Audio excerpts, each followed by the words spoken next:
We will demonstrate the nasal approach in a volunteer with normal airway anatomy, but the oral approach is equally valid, depending on circumstances. We use a modern video bronchoscope, which is a great tool that allows for situational awareness amongst all team members and good teaching conditions. Prepare high-concentration local anesthetics, usually lidocaine, for injecting through the working channel of the bronchoscope. 1 milliliter fluid and 9 milliliters of air. Draw up suitable induction agents. Confirm that the suction works. For nasotracheal intubation, extra long ET tubes or special nasotracheal tubes are recommended. An oral intubation also requires a bite block to prevent accidental damage to the scope or tube.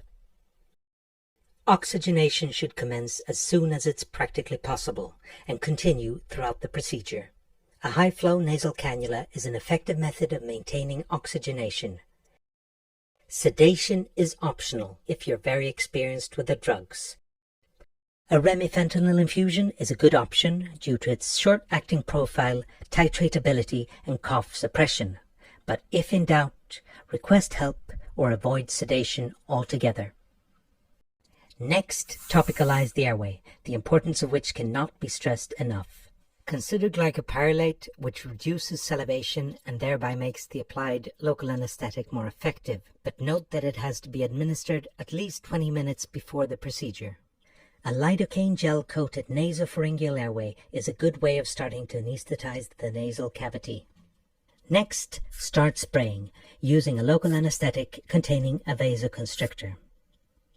First nasally and then orally.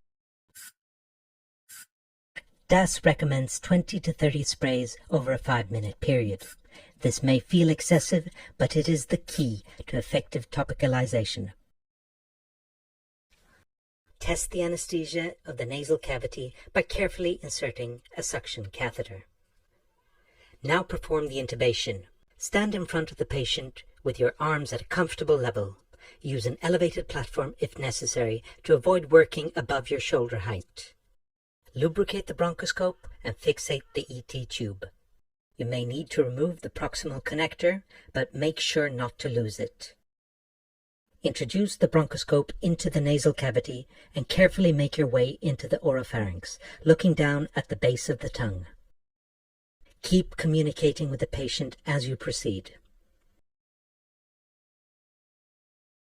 If the patient experiences discomfort, retract the scope, spray more local anesthetic, and be sure to await the onset.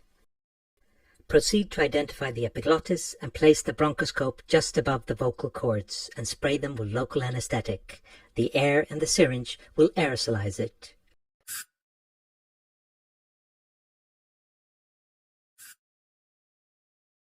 Repeat if necessary. Remind the patient that they may experience coughing as you're entering the trachea.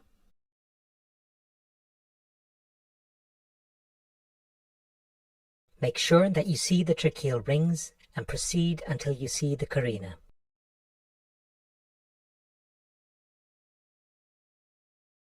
Now hold the bronchoscope firmly as the assistant advances the tube, railroading it into the trachea.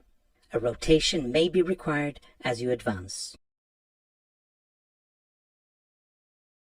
This is a good time to remind the patient that they will not be able to speak beyond this point.